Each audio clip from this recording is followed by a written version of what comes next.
these truths to be self-evident. That all men are created equal. As a member of Congress, I get to have a lot of really interesting people in the office, experts on what they're talking about. This is the podcast For insights into the issues. China, bioterrorism, Medicare for all, in-depth discussions. Breaking it down into simple terms. We hold these truths. We hold these truths. with Dan Crenshaw. The Eagle has landed. Welcome back, folks, to Hold These Truths. Please give us 5 stars. So we're going to talk about energy dominance today. We're going to talk about plastics and, more importantly, recycling and advanced recycling. So the term energy dominance, it's obviously a theme these days amongst Republicans in Congress. And of course it is. You know, we've been tackling this issue from all sides, whether it's grid reliability, permitting reform, unlocking our vast energy sources like natural gas.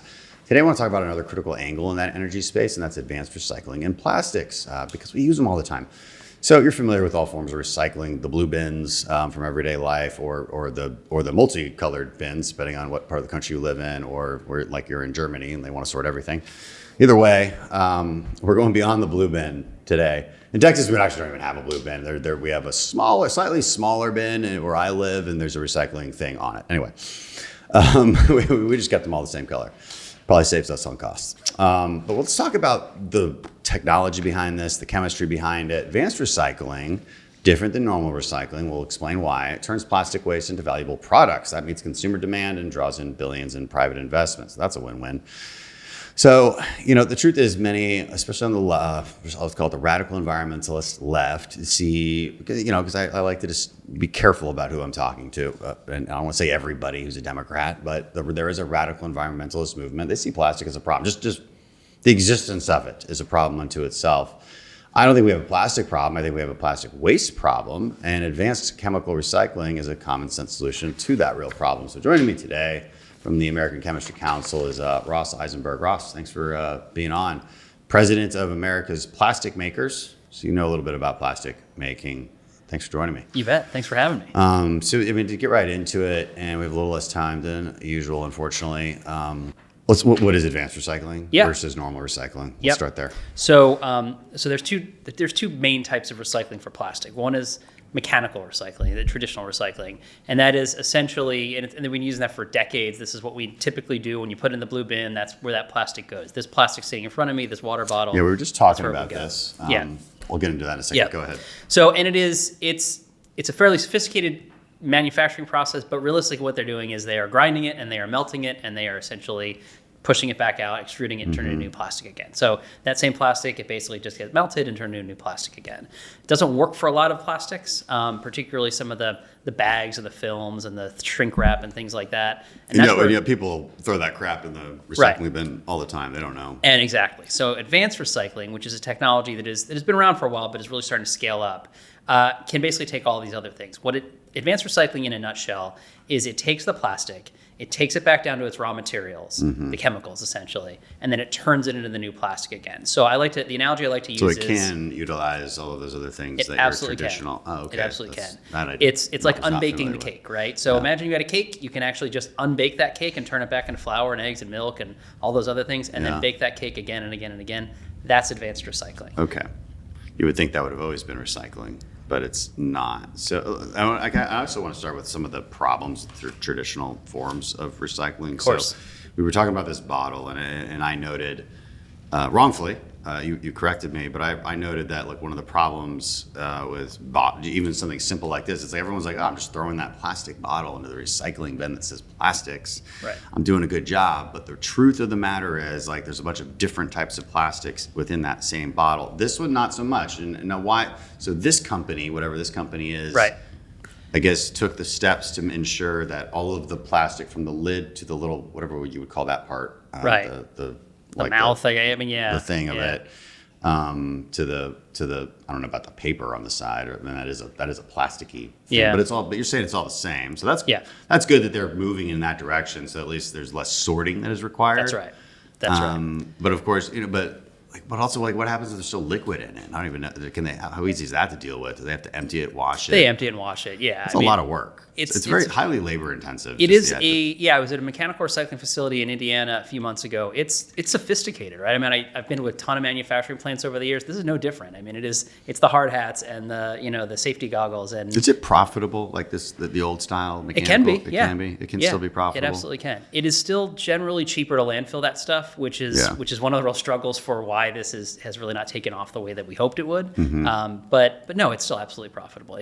You have to figure out ways to get there. What I've noticed with a lot of the recyclers is that it's not a lack of customers, right? It's where you can get the plastic from. Their sort of secret sauce is figuring out, okay, I can get these plastics from these guys and these plastics from these guys. What we need to figure out is how to get it from that blue bin where the plastic is readily available and get it all recycled. That's our goal essentially. Gotcha. Let's continue on the old recycling. So there's plastics, and that's the main source of our conversation today. But look, there's metals, there's paper. I mean, when it comes to paper, like I think a lot of us are just throwing a bunch of random pieces of paper, from paper towels to all sorts of like in our recycling bin. I mean, should we be doing that? What's happening to that? Yeah, stuff? I mean, paper actually has a very high recycling rate, and a lot of it's mostly cardboard. So cardboard. The cardboard gets recycled pretty routinely, but their numbers are real high. I mean, it's like close to 70-80%. They're I want to good. give people good advice, right? Yeah. Because me and my wife kind of fight about this. I'm like, don't throw the paper towels in there. Am I crazy or like? So I wish I could give you a straight answer on that one. I don't know, but I mean, frankly, I assume that goes in, right? I mean, the technology to recycle paper doesn't have to be quite as nuanced as the plastic stuff, right? Because it's all similar kind of components. Okay. The challenge with gets plastics is broken there's down so into many the different paper kinds. fibers, and that's. I think so. I I just feel like there's a lot of different types of. There are. What There's we consider cellulose paper. and things of that nature. And then to make it The even metal more is the complicated- easiest. Like a tin can is the easiest thing. Yeah, aluminum is extremely recyclable, right? Aluminum, I mean, tin, sorry. and I think the stat that they typically use is that most of the aluminum in the economy right now is recycled aluminum because they have a pretty good. I've recently heard a kind of a bad recycling story about the microplastics, especially in this black plastic. Can you talk about that for a second? So black plastics are kind of odd. The color black. So when you send it to the recycle bin or you send it to the recycling center, they usually use what's called optical sorters to sort through, and it's a machine to figure out where to put the plastics so they can be either mechanically recycled or not mechanically recycled. It doesn't see black, and so it doesn't do anything with them. So it's a challenge. They're not being recycled. They wind up in landfills. That's not what I heard. I heard that just the recycled product, the end product of the black plastic containers that we all get when we order takeout. That there's some study on this that shows a problem with that specifically. I don't know about that one. You don't know about that one? Yeah, Okay. yeah. All right. We'll move past it. I don't know about it either. I just read a story and something for us to look into, perhaps. This is a challenge we've got. There's so many stories flooding the zone on plastics, and we'll read them and we'll say, man, you go behind the story and it's like a sample study of like 8 people or something like that. Yeah. And so it's tough to know what's right. So I mean, well, then also, we used to really ship out most of our recyclables to China. But then they stopped taking them. So why did we let's talk about the economics of recycling for a minute. Of course. Why did we ship them out in the first place? Why do they not want to take them anymore? Kind of glad they don't, because they were all ending up in the ocean anyway. So maybe I'm glad we stopped that. I'd rather they're in our landfills than in the ocean. Yeah. So my assumption is it was economic to send them overseas, right? It's just that, landfills here are fairly overburdened, right? I mean, most big cities that have landfills want less things coming to the landfill. And so my guess is in California and the West Coast, that was a big, big problem. And so they were probably sending it overseas. As you know, it was winding up sometimes in China, sometimes in Southeast Asia, but often in the ocean, right? I mean, the waterways. statistic is out there, 95% of the plastic in the Pacific comes from 10 different rivers, all from Asia. Yeah, exactly. And I don't think anyone's disputed that. Yeah, fact. the EU, the Nature did a study last year, and I want to say US, EU, and Australia combined is literally just 0.3% of global plastic pollution. So we make a lot of the plastics, but like you said, the pollution is coming from largely Asian countries. That's always been my argument against the paper straws, aside from the fact that they suck and don't work and are annoying and melt in your mouth and your drink. But I'm like, guys, when you throw away that plastic straw, you're not killing a turtle. Right. And if you throw it away in China, you might be. I don't know. Right. But you're not in China, you're in California. And, Right. California is not dumping its garbage into the ocean. It's just not. No. So, No. it's very frustrating. But Southeast Asia was, right? I mean, Yeah. it absolutely was. And so China basically said, we're going to stop taking your trash. We have enough to deal with. So we're not taking any Fair more. enough. And that created the conundrum that we're in now, right? Well, they were Which is dating we have to- trash or recyclables or both? I think they were just saying no more trash. I think that was the I China thought they did our recycling. I thought we literally were sending like recyclables there. Yeah. And that was part of, maybe it was both. In the end, I think it sounds like they viewed it all as trash and just threw it in the ocean, which hence the or on beaches. I problem. mean, it's bad. And so Oh yeah, you've seen the pictures. It's disgusting. it's terrible. So it's a great opportunity for us to modernize the stuff here, right? So we have a system much like every other system in this country that was set up on the infrastructure side that was set up decades ago for a very different set of priorities, a very different set of products, and we need to modernize it. And that's frankly where advanced recycling comes in. This is a modern technology that we need to upgrade. Okay, so what is it? So this is that I'm baking the cake, right? So you basically you take it to a manufacturing facility. They'll bring in the used plastic, and they can take. The great thing about advanced recycling is it can take all the stuff that the regular mechanical recyclers can't take. Or at least had to sort out very carefully. Precisely. Super labor They'll take intensive. all So of it, right? in theory, this would be a much cheaper way to do it. If you can scale it up, yeah, it can be much Yeah. cheaper, and it can be done in two different kinds of ways. One, there's standalone facilities that exist in the U.S. right now. There's one in Atlanta. There's one in Ohio and Akron. That literally just take, they find the plastic, they bring it in, and they recycle it, and they turn it into what's called pyrolysis oil, which is essentially the building block of new plastic, and they send it to the plastic manufacturer, and they turn it into new plastic. The other way to do it is at the refinery, because they already have a lot of these units at refineries. So down in Baytown, just down the road from your district, they have, ExxonMobil is actually doing advanced recycling in Baytown right now. And again, it makes a lot of sense, right? You already have the equipment in place. You can bring in the used plastic. It's just one more feedstock besides oil, and you can make plastic out of it the same way that you can make oil out of it. So really good technology. It will definitely work, right? That's the great thing about it. Is It it works. super new? It's really not that new. It's not that new, right? Pyrolysis has been around for a long time, since really the 70s. So it's been just the business model. The business This is model what is we're new. working on. So maybe that's what we need to talk And the ability about. to make it economic is what became So what's new. stopping us from doing that? There's some companies mean- that do it. I mean, like I've had Peter Huntsman on this Yep. podcast. You know, their big thing is they take these kind of bottles, they turn them into insulation foam. They got to get the bottle somehow.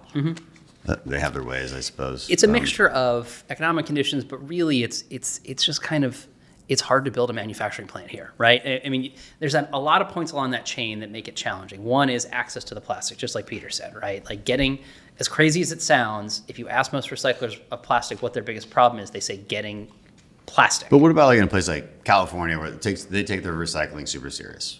They do. You know, again, in Texas we got one bin. It's not even a different color, but we still have it. Okay, but like California's pretty rigid about it. You know, that has its own costs, I think.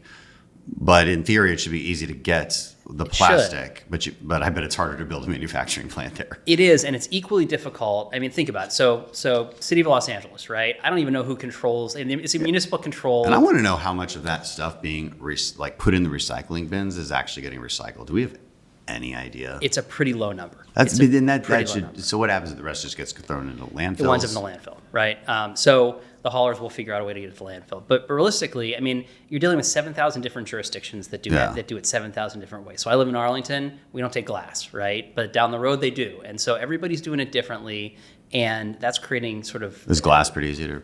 I would assume it's kind of easy to recycle. It just melts Depends. It depends, on the right? glass. Depends on the type of glass. And it Depends on the depends color of the glass. and the economics of it, because you have to really heat it up pretty high. Yeah. But yeah, so that is the challenge. So you have the municipalities who are all doing it differently. Some of them want to do it. You have the location of where the sorting facility is. Like, there's just all these different points in the chain that make it hard. And that's before you get to my side of the problem, which is it's just really hard to build one of these in the United States. It's just getting the permits and all this other stuff. Yeah, and that's kind of where we come. You know, we had a hearing on this Yep. recently. I think that's what spurred us to wanted to dive deeper as a podcast into this. So, what can government do to make it this easier? This seems like, and that hearing wasn't super partisan. Democrats aren't going to have an easy time arguing against advanced recycling. So we agree on it. I'm just not sure what we need to do to make that business proposition easier. Yeah, and frankly, that was a great hearing. It was one of the few where I've actually had all the witnesses on the witness stand were saying the same thing, right? It was, Yeah, it was a the nice Democrat one. would, yeah, exactly. It was a really nice one. So it wasn't, to your point, it was not super partisan at all. But there's some things that can be done, right? Government policy really does make a difference here. There's been a significant debate in the states around how to treat this, and I keep calling it manufacturing. There are some that want to treat it as solid waste incineration, and from a regulatory standpoint, it's not that big a deal. The reason that and largely environmental groups want to push it to solid waste incineration and call it that is because you can't sell it as recycled content if it's been incinerated, right? What? Yeah, you can't. It's waste, Why, right? so why would the environmental groups be against this? That's a great question. Again, that's why I call them radical. There's environmentalists. Right. I'm an environmentalist. I As like am the I. environment. I don't like plastic in the ocean. I'm not a radical environmentalist. They're crazy.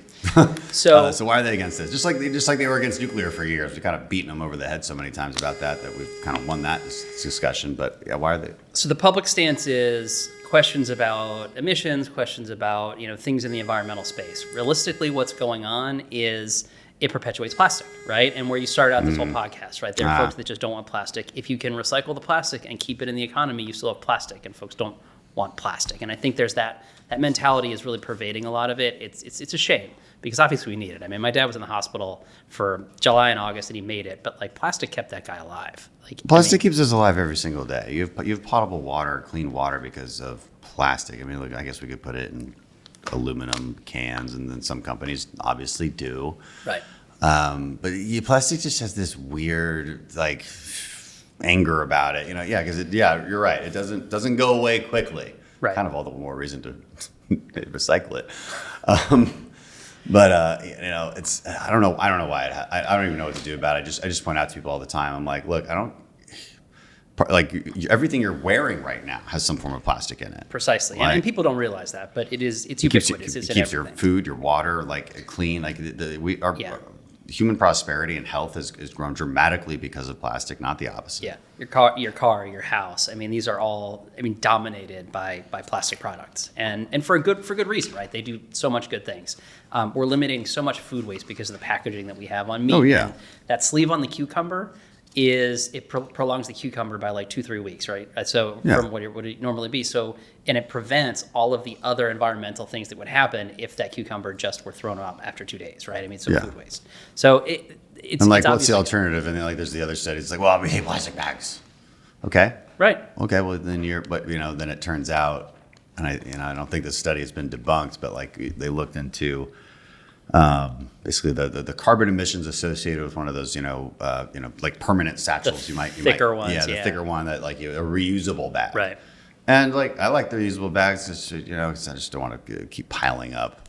But the reality is the carbon emissions were like 70,000 plastic. It was some absurd number. Like you had to use 70,000 regular plastic bags to meet the same carbon emissions of just one of these reusable bags, simply because the material is more carbon intensive because of the production process. I don't know. It's regrettable substitution is what sort of the researchers will say, and they use it for everything, right? So the can of soda is using more material than the bottle of soda. So the can of soda is going to have a higher greenhouse gas sort of That's impact, interesting. right? And it's for I didn't know usually, for most applications. Why if is you go that? plastic, Just because it takes more heat. It takes more heat and you're using more form material. metal. Yeah, precisely. You're actually using more material. Precisely. And so for most applications, that's the case. Just because plastic is so much lighter and you can do more with it, it's going to have a lower carbon footprint for almost every one of those applications. Yeah, and get back to the point about I mentioned food safety and preservation, but the medical side of it is extremely important. I mean, just almost every single piece of important medical equipment uses some form of plastic. It just does. The trach tube, the IV bags, right? The whole thing. And this is where advanced recycling really shines, right? So again, the traditional mechanical recycling where you're literally grinding it and melting it, the output of that, it's not food grade, so you can't use it to package your meat, and it's not medical grade. But advanced recycling is, right? So the stuff So that comes out of that, you can make you can do it again and again. You're baking that cake again and again and again and again. Yeah, that's an interesting point. I'll kind of repeat it so I understand it. Like traditional recycling, mechanical, you call it mechanical recycling. You're getting low quality plastics out of it. You're getting the kind of, the Tupperware sort of stuff that we're seeing. Good plastics, without question. It's plastic. It's Yeah. fine, but it's not, you're not going to use it to build your medical devices. But you're saying when you use advanced recycling techniques, you're starting all over again. because you're going down to that molecular Precisely. level. You can do whatever you want with it Precisely. from that point. You can make a dashboard out of it. You can make an IV bag out of it. You can shrink wrap your food with it. It's So the really industry pretty great. exists. It's just not scaling as fast as we think it should. Mm-hmm. So I mean, I asked you the question already. Eventually, I want that answer translated into a bill that I can write. And that's and in the end, that's what we care about in Congress. I see the problem. I see but I don't. I need a solution that I can write into legislation. So 25 states have, and Texas is one of them, have in place a law that says that that advanced recycling is a manufacturing process. Okay. And if you want to, and where the advanced you recycling can is make that happening federalized. is those states, right? Yeah. There's a bunch in Texas, there's a bunch in Georgia, North Carolina, Ohio, Pennsylvania. The places where we're seeing it kind of happen are all of those states. Okay, so you need a definition. And Yep. who would provide? Would it be the EPA that would oversee? You could throw it in. You could I do think it it would in a be number it of must places. be the But EPA. yeah, I mean, it would wind up probably in an EPA statute. Yeah. Yeah. Well, I like that idea. Yeah, I think it's a great idea. It's an easy button. I think it's a great idea. And that would encourage it. Like, out of curiosity, is California one of those states? No. That's so interesting because they love recycling so much. In California, they have a law that is requiring producer responsibility, right? So they're actually forcing they're essentially bringing in that you have to pay a fee on every one of these when it's made, when it's purchased. What do you think about that, by the way? Because I've gotten that from hardcore or good people, people who just want to see more bottles recycled. They want Texas to adopt one of those 5-cent things, and I'm like, hey, I'm a federal legislator. Yeah. I'm not a state legislator. But what do you think about it? Is that helpful to getting the feedstock that's needed? So yes, it is. It's an extra tax. Producer on whatever responsibility that does is, work, but right? So it absolutely does work, and we typically we're for EPR, although we think that there's some guideposts What is you have EPR? to in there. Producer responsibility, essentially, Okay. it's the take back, right? You're essentially paying a fee on the product so that you can recover that product. It's the 5. Are we talking about the same thing? It's a variation on it, but it's a bottle bill. People will you'll see people collecting a bunch of cans and bottles because they know when they turn them in, they get 5 cents for each the bottle one bill. and make a few bucks. Bottle bill. Okay. And typically we don't play in the bottle bill space, but to your question, which was, do they work? They do work, right? Yeah. They it's do an work. incentive structure. I would imagine they work. Yeah, I mean, and But it's also a tax on everyone who doesn't want to do it, and so that's why it's a contentious issue. Yeah, It is there's what it kind is. of it's harder, right? So you were in Europe, and they sort out they don't do single stream recycling. They do multiple stream recycling. So you got to put this in this bin and this in this bin, and it is a little bit more burden on the consumer. Their recycling rates are higher, though, right? I mean, actually a lot higher than ours, and so it's that trade-off and finding that happy place. We really do hope Congress eventually does get to the point where they're debating this and kind of the pros and the cons and trying to figure out a way to actually solve this problem. That's at least one idea is make sure that it's not a moving categorically, defining it as a manufacturing process as opposed to a solid waste incineration, which it most clearly is not. So Ludicrous, I don't know why that would even be on the table.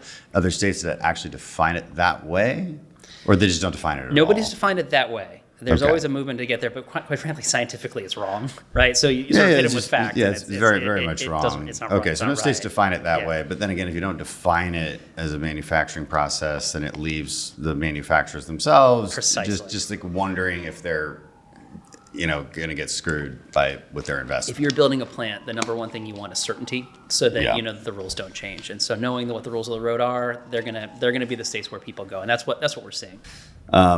So let's talk about the Global Plastics Treaty. This was in Geneva last month. It doesn't seem like anything really came from it, but what was your thoughts? Sadly, no. So this was the sixth one of these we've done. So the UN back in 2022 set itself about trying to come to a binding legal agreement, global agreement that all countries would sign to address plastic pollution, and they're close. But they've been close for a few years now. They are stuck on essentially 3 issues that they cannot seem to find agreement on. And so once again, we were there for 2.5 weeks. What are the 3 issues? So the 3 issues are, should the original assignment from the UN to the group that was doing it within a smaller body within the UN was address plastic pollution, particularly in the marine environment, so the stuff in the ocean, right? Like the problem that we all know needs to be solved. The UN's an interesting body, right? And I don't know if you've had to spend a ton of time. How hard is it to address it? We know there's 10 rivers. Like Right. we know exactly what the sources are. So there Couldn't be an easier problem to solve. There were about 150 of us from industry there. Again, the regulated entities. There were about 1,000 NGOs, and then another 1,000 of the negotiators from each country. So it's a very charged environment. It's a lot of people. Immediately, when there's so many people, it's impossible to get anything done. and this one's like, so this is an NDAA, right? So the NDAA is a bill that gets done every single year, and everybody knows that. So it becomes a Christmas tree for policy ideas and things Vote like on that. that here in a minute. That's what this was, right? So this treaty, knowing that it's headed towards possibly getting done, became a Christmas tree on a whole bunch of bad ideas. One of them, well, let's start banning plastic production. So that's one they're stuck on. The other one is we should regulate chemicals in the treaty and start putting ban lists of chemicals in there. And then the last one is financing, which has just been an issue that has been plaguing every environmental agreement since they started doing them. Essentially, who's going to pay and how is China treated in that environment? We stay out of the last one, right? That's for the U.S. and China to figure out, and hopefully they can. But the first two, obviously, we care deeply about this because, quite frankly, stopping plastic production, maybe not the best way to stop plastic pollution. Right. And so let's focus on plastic pollution. Chemicals, it's just, there's folks that just want to take a whack at chemicals. This is a way in. But chemicals go on a ton more than plastics. But where we are stuck right now is there are countries that strategically see a need to do it the hard way, right? To start banning things. EU is one of them. Yeah, they're going to kill themselves. And then, so small island nations, things like that. And then there's sort of the rest of the world, right? It's most of the plastic producing countries, U.S., China, the Middle East, Brazil, Japan, Korea, who are pushing back on that. And so finding that agreement should happen. They just don't seem to be able to get there. And these negotiators, in the meantime, we got to focus on what we can control. Yeah. And I think naming and shaming countries that push a lot of plastic into the Pacific, I think, is one way. It tends to be more effective than some UN, conference. And then, just making sure our own industries are pushing forward with, look, the richer a country gets, the cleaner it gets, and this is like another example of that. It is. I mean, there's so much. Plastics are such an interesting story because they really are an energy story, right? So the shale gas. So until 2010, 2008, there really wasn't a lot of expansion in the plastics space in the U.S. Shale gas happens, and shale gas, as you know, it's good for energy. But it also is a feedstock for making largely chemicals, and by chemicals, plastics. And so since 2010, there have been about 200 billion worth of new starts in the chemical industry just from shale gas. 40 billion of that has been plastics. So we went from it being, not necessarily a huge industry in the country to being a gigantic industry in the country. Because we have so much more feedstock. Because we have so much more feedstock. Yeah, just to be clear, right. We're winning that one. Plastic comes from oil, right, and gas. You can make it from oil or you make it from gas. Because we have shale gas, we have a competitive advantage, and so the U.S. has just dominated. Yeah, I mean, what I point out to people is like, the intricacy of how things work in the supply chains. So that gas comes from West Texas. Then it's probably sent somewhere in the Houston area to some kind of refinery. Then it's made into these polymer pellets sort of thing. Mike, what's the right term for that? Pellets. Yeah. And then those things are shipped to China because what we don't do is like plastic injection molding. That thing was probably not made here. I don't know. That one maybe not. That one maybe not. The straws are not. The higher value stuff typically gets made in the United States. Higher value, yes, but like your typical, so I've tried to make dog bowls for my campaign, just like with our campaign logo. You can't do it. And I'm like, I won't sell something that's made in China. No, I hear this you. campaign merch. You cannot make this in the United States. Cannot do it. It is not possible. We found that with straws, right? Straws or these glasses I'm wearing, they're probably say made in China somewhere on there. I can't read them because without my glasses, I can't read what's on there. But I'm in the same boat. I mean, it's that's why this print is so large. But so what's interesting. I mean, what's so freaking interesting is that your coffee, the top of your travel mug, it's just plastic. It went from West Texas. It went from a dinosaur to West Texas, out of the ground in West Texas, to a kind of some kind of production plant. What's the right terminology for a chemical production plant that would make the I mean, polymer it'd be a refinery, resin? right? I mean, it'd A refining basically be a or some refinery. kind of refining that turns into that polymer resin. It is then shipped across the world to China so they can put it in some kind of plastic injection molding, and then they ship it right back to us. We are Nobody net uses it. exporters. I mean, we have a $20 billion trade surplus in plastics. So we're actually supplying the rest of the world in plastics. That's how much manufacture we have here in the United Yeah, States. we support. What we're providing is the feedstock. Yep. And that's a whole other conversation about whether we should be pushing to also own some of that plastic injection, like molding part. What do you think about that? So- I don't know if that's really your business. It is. So we are just the resin manufacturers, Exactly, right? yeah. But that being said, yeah, let's make it in the U.S., right? I mean, by all means, 100%. And there's a fair amount of it in the United States, but again, it has to do with the economics of it. Yeah, it's more the advanced stuff. Like the high-end plastics that are required for medical use. That it's a very For different cars subject. and planes and things of that nature. But for like the yeah. typical your toys, everything from Toys R Us, Yeah. to find your kid, like it's all made in China. Just because more- their base is just so huge. The economic and, model's like, different, I don't know I don't know if we need to change that. It just is what it is. I just we find are it interesting. we're the American Chemistry Council, so let's make it in the U.S., right? I pointed out, it's in one of my civics classes, I use that example because how do things work? And I use that example to demonstrate that, like, as simple as you think the lid to your travel mug is, it is not simple at Right. all. And there's so much technology and so many people who are involved in getting that thing to you. And how much did it cost you? $6? Yeah. Like, maybe? And really, it costs you $6, but the total cost is probably much lower, which is just a fascinating, just economics lesson. That's just kind of the point of my lesson. The global economy is an amazing thing, right? It's a fascinating thing. Yeah. Okay. So, last question as we kind of round this up. I see Europe going the direction it's going on energy, on plastics. I'd be very concerned if I was a European at the moment. How does this conversation about advanced recycling wrap into the energy dominance conversation? We've sort of answered it because we just noted that the feedstock comes from fossil Well, fuels. and it's relevant to what I was just doing in Geneva for the UN as well, right? So the EU is deindustrializing, right? It just is, and it's becoming very, very difficult for our industry in particular to compete in the EU. So we're seeing almost daily, weekly plants shutting down. Because the economics just don't work over there. Counter to what you would think they want, because precisely. recycling is good. Precisely. So they actually do have more advanced recycling in the EU than they do here, Okay. Which is annoying for a variety of reasons. But at the same time, they're deindustrializing, and the recycling is going to be where the production is. And so if we can scale this up here we have a really, really good opportunity to own this technology and send it everywhere in the world, right? I mean, this is not just about fixing our problem, because like we started, the problem is really elsewhere. But man, we can solve it. We can solve it in a big, big way. And it can be a real big business model, business stream for a lot of companies in the United States. How big is this business right now? How big is the industry at the moment? Pretty small right now. I mean, there's really only about 10 of them operating in the United States, and very few of them at a refinery scale. So like Eastman's got a big one in Tennessee, Baytown, Exxon Baytown, but it's really a lot of smaller scale ones.